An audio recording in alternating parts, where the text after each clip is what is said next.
બ્રહ્મલોકના માર્ગ સ્વરૂપ પ્રયાગ તીર્થમાં સૂત પુરાણજી ભગવાન મહાદેવની કથા કહે છે.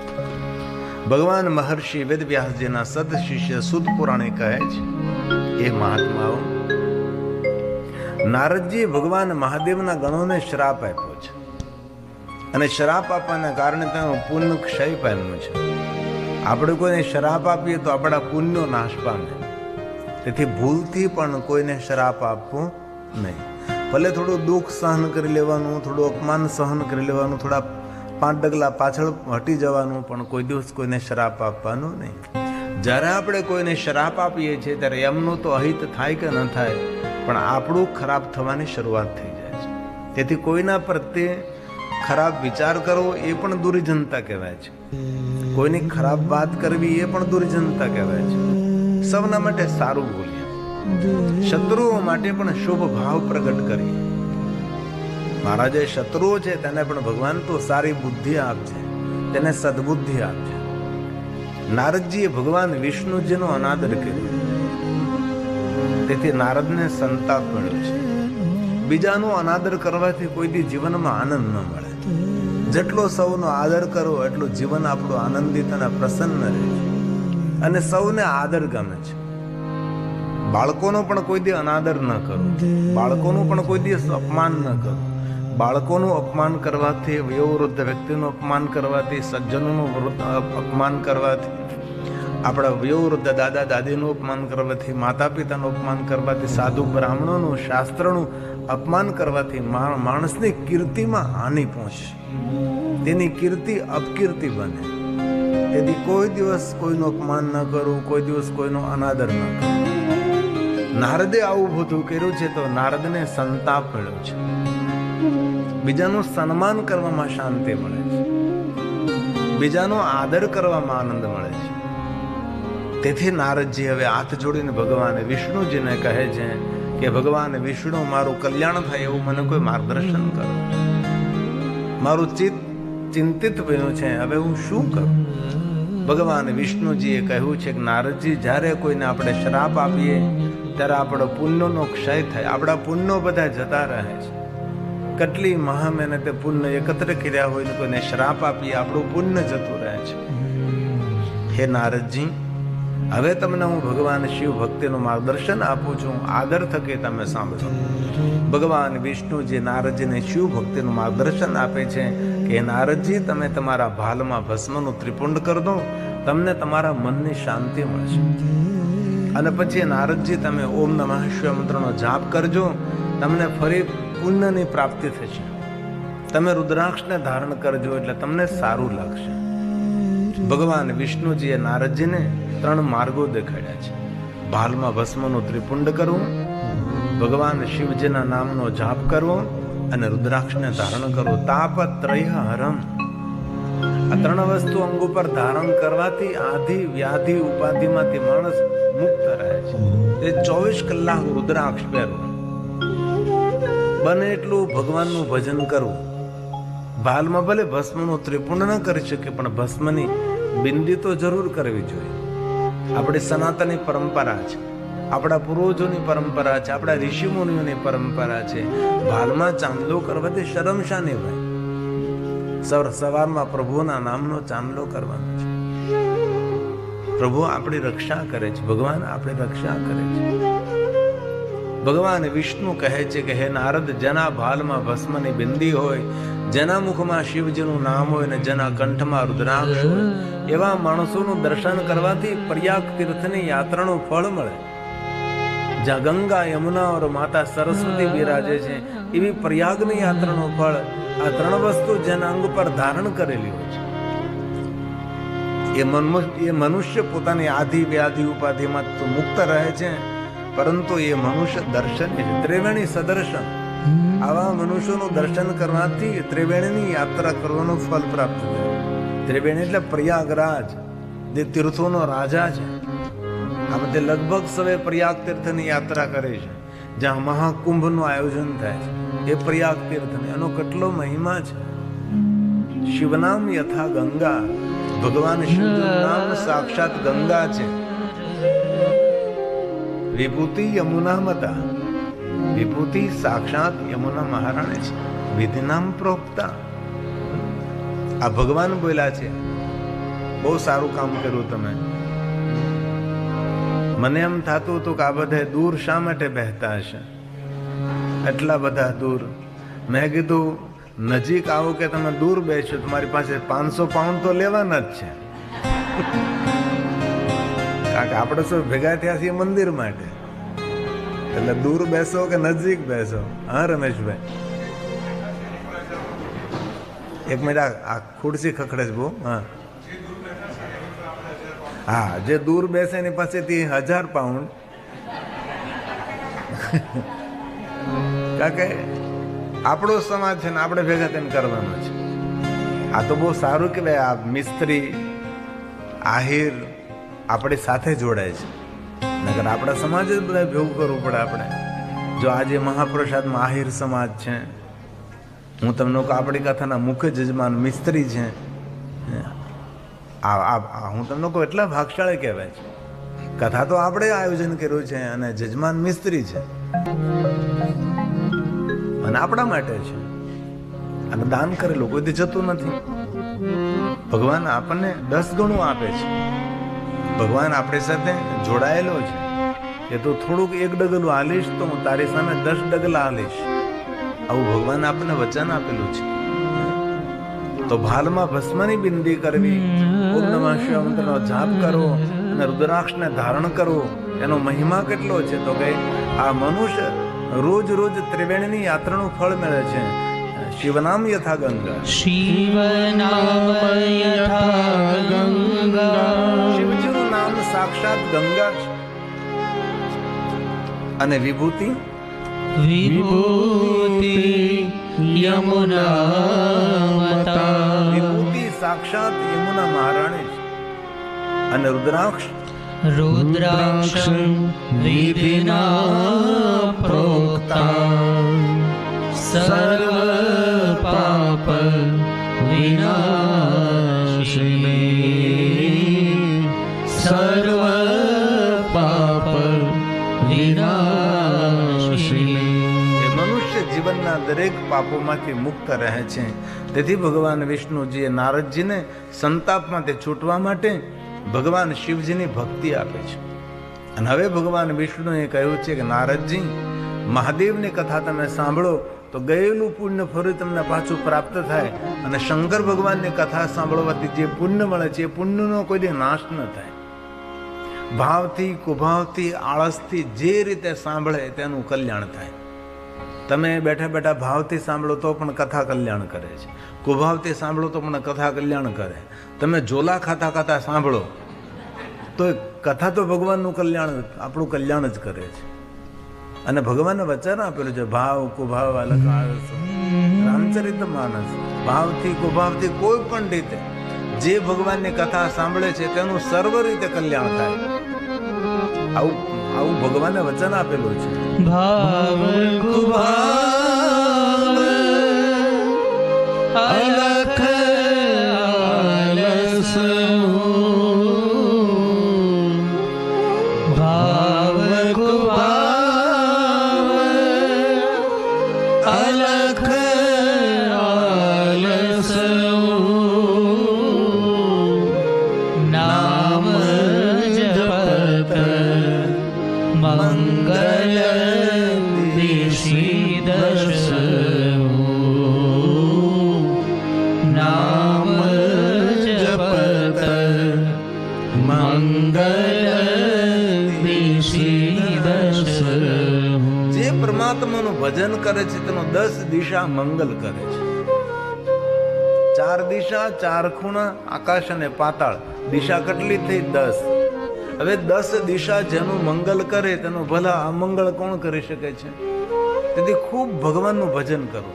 આ જીભને શું કામ હોય? હાલતા ચાલતા બેસતા ઉડતા જે પ્રભુનું ભજન કરે છે પ્રભુ તેનું ખૂબ ધ્યાન રાખે છે. હરિને ભજતા રે હજુ કોઈની. કેટલા સુંદર સુંદર આપણને આપણા બધા પૂર્વ ભક્તોએ આપણને પંક્તિઓ આપે છે. એના કામો અટકે નહીં. ભગવાન તેની લાજ રાખે છે. આશા રાખું છું સૌને આવડે છે. અને આપણે હવ સાથે સાથે ગાયા આપણે, આમ લેરથી ગાઓ. હરિને ભજતા હજુરે કોઈની લાજ જતા નથી જાણી રે. હરિને ભજતા હજુરે કોઈની લાજ જતા નથી જાણી રે. જેની સુરતા શામળિયા સા વધે વેદવાણી રે. જેની સુરતા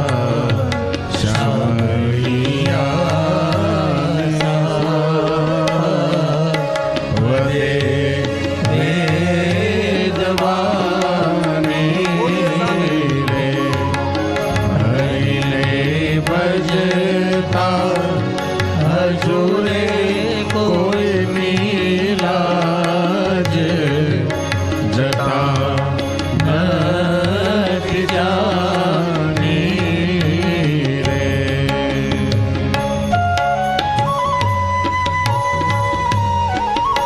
ભગવાને વચન આપ્યું છે, જે મારું ભજન કરે છે તેની લાજ રાખે છે, અને ભગવાનના ભક્તોનું ધ્યાન ભગવાન જ રાખે છે. તે હાલતા ચાલતા બેસતા ઉઠતા ખાતા પીતા ઊંઘતા જાગતા ભગવાનને ખૂબ યાદ કરો. કોઈને મદદ ન કરી તો કાંઈ વાંધો નહીં, કોઈને નડવું નહીં, એ પણ મોટી મદદ છે. કોઈના જીવનમાં અવરોધ ન બનો, કોઈનો વિરોધ ન કરવો, સારું વિચારવું, સારું કરવું. આપણે મનુષ્ય છીએ.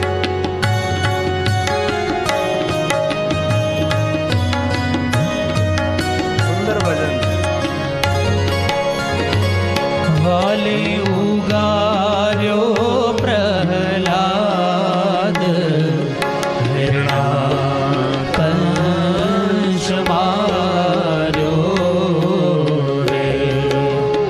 વાલી ઉગાર્યો પ્રહલાદ હિરણાકંશ માર્યો રે. વિભીષણ રે આપ્યું રાવણ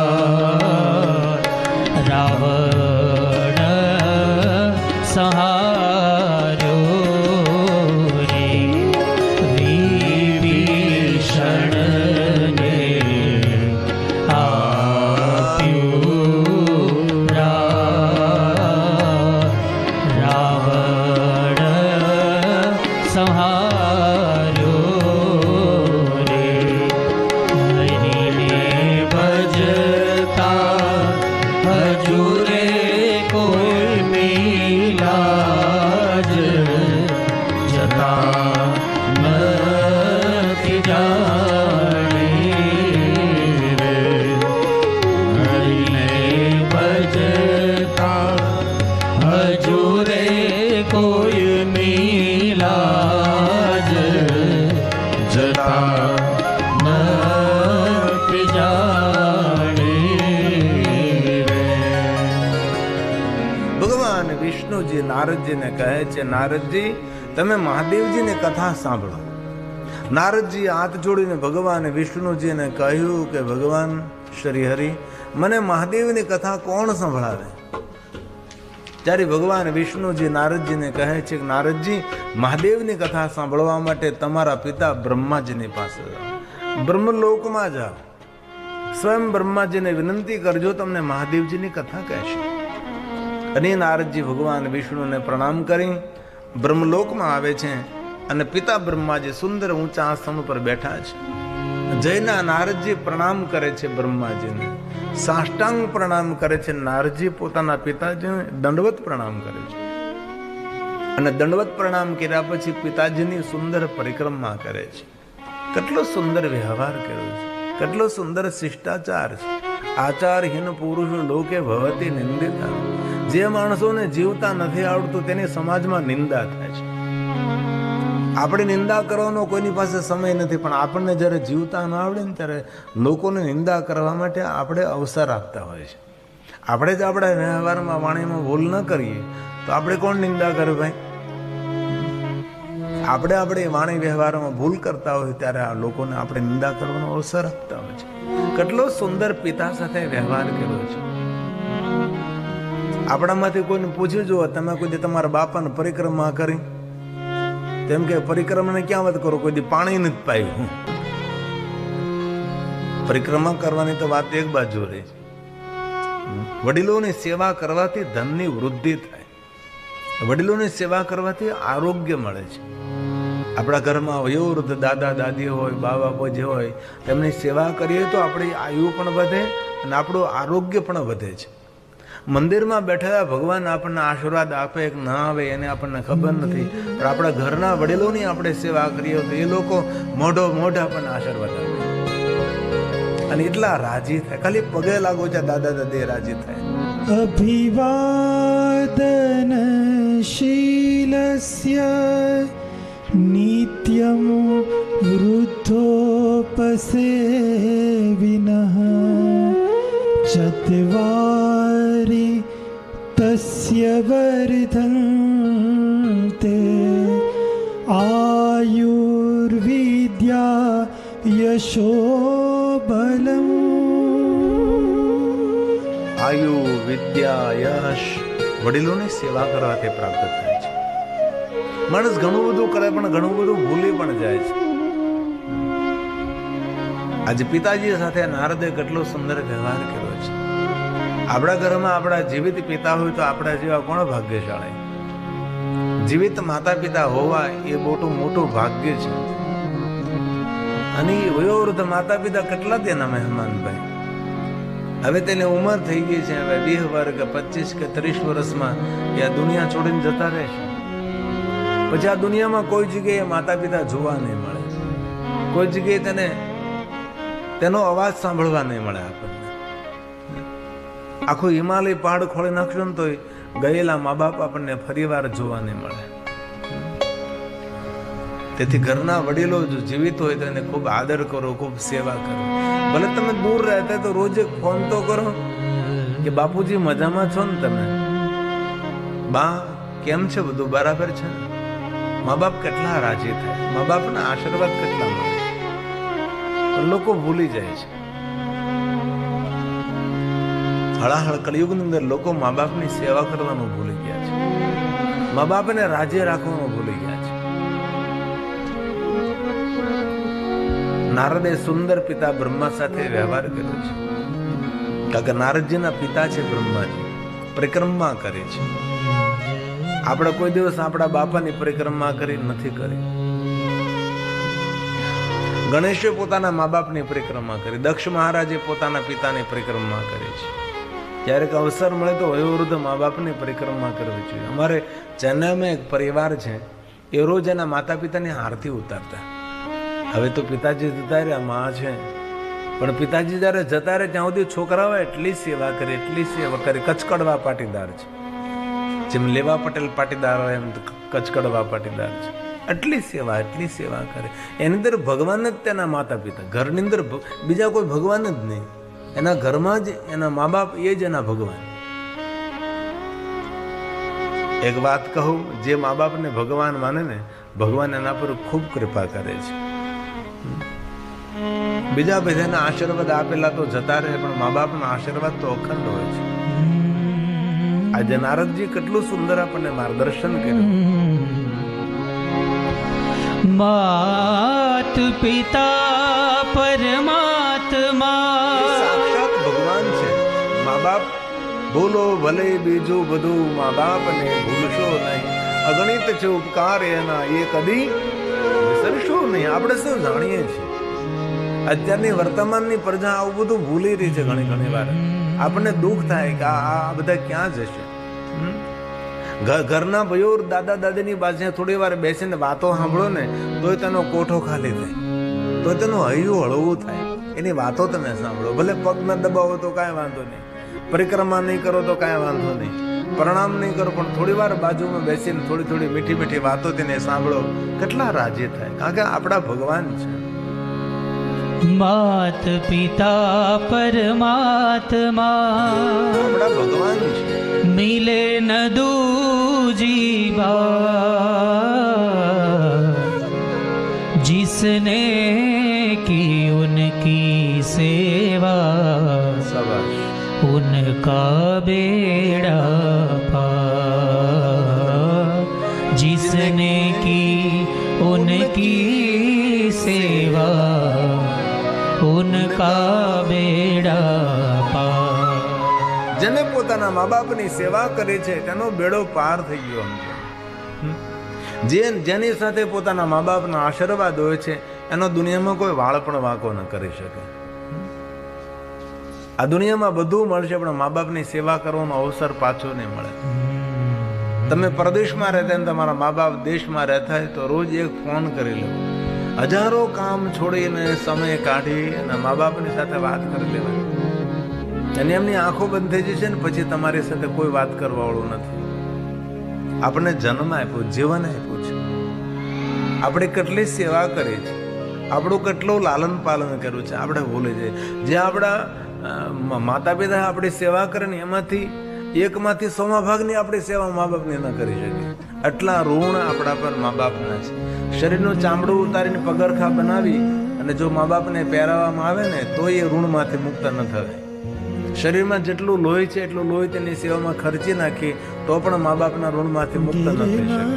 આ છે માતા પિતાનો મહિમા. તેથી આપણા પહેલા ભગવાન છે, પ્રથમ ભગવાન છે. लाखों कमाता हो भले એ બધું શું કામનું? મોટા મોટા બંગલા, રાજમહેલ હોય, લાખો કરોડો રૂપિયા કમાતા હોય, સમાજમાં વાહવા ને જય જયકાર થતી હોય, પણ મા બાપ જો દુખી હોય તો એ બધી કીર્તિ ને બધા પૈસા એ બધા શું કામના હોય? लाखों कमाता हो भले माँ बाप जेना ना ठर्या ये लाख नहीं પણ રાખ છે એ માનવું ભૂલશો નહીં. અગણિત છે ઉપકાર એના એ કદી ભૂલશો નહીં. મા બાપને ભૂલશો. જીવનનો કોઈ સુવર્ણમાં સુવર્ણ અવસર હોય તો મા બાપની સેવા કરવી. તે જ્યાં પગ મૂકશો ત્યાં સફળતા મળશે, જ્યાં હાથ મૂકશો હાથ ખાલી નહીં આવે, જ્યાં તમારી ઉપસ્થિતિ ત્યાં સન્માન મળશે, કારણ કે મા બાપના આશીર્વાદ છે. આ નારદજીના વ્યવહારથી આપણને એક નવી પ્રેરણા મળે છે કે નારદજીએ પોતાના પિતાને સીધું એમને કહ્યું કે મને વિષ્ણુ ભગવાને મોકલો છે, મને કથા સંભળાવો. પહેલા કેટલો સુંદર વ્યવહાર કર્યો છે, શિષ્ટાચાર કર્યો છે, પિતાજી સાથે મધુર વ્યવહાર. પિતાજી નારદના વ્યવહારથી પ્રસન્ન થયા છે. બ્રહ્માજી કહે છે નારદજી ધન્ય છો, આપ ધન્ય છો. નારદજી હાથ જોડીને કહ્યું છે હે પિતા બ્રહ્મા, આપની પાસે હું એટલા માટે આવ્યો છું, ભગવાન વિષ્ણુજીએ મને કહ્યું છે કે નારદજી ભગવાન મહાદેવની કથા સાંભળો. તેથી પિતા બ્રહ્મા તમારી પાસે હું કથા સાંભળવા આવ્યો છું, મને તમે કથા કહો. મને શંકર ભગવાનની કથા સાંભળવી છે. બ્રહ્માજી પોતાના આસન ઉપરથી ઉભા થાય છે અને પોતાના પુત્ર નારદને પગે લાગે છે. અને સંસ્કાર સંપન્ન દીકરો મા બાપ માટે પણ પ્રણમ્ય છે. ભગવાનનો ભક્ત દીકરો મા બાપ માટે પણ વંદનીય છે. સમાજનો સેવકો અને ગુણવાન દીકરો હોય મા બાપ માટે પણ સન્માનિત છે. ગણેશની પૂજા પહેલા શંકર પાર્વતીએ કરી છે, પછી દેવતાઓએ કરી, પછી ઋષિ મુનિઓએ કરી છે અને પછી આપણે બધાએ કરી. પહેલી પૂજા તો શંકરને પાર્વતી ગણેશની પૂજા કરી, ગણેશને અભિષેક કર્યો છે. ગુણવાન દીકરા હોય તેનું સન્માન કરીએ. નારદના મનમાં સંશય થયો છે. आओ आइए पधारिए, आपका स्वागत. लक्ष्मीनारायण मंदिर ने हमारा प्रेसिडेंट है. वर्षों पहला मैं पहले कथा लक्ष्मीनारायण मंदिर में मैंने की थी. हाँ जी, बहुत हृदय से आपका स्वागत है. बहुत तालियों का द्वारा इस लक्ष्मण मंदिर प्रेसिडेंट का आदर करें. आदर के साथ बैठिए आप.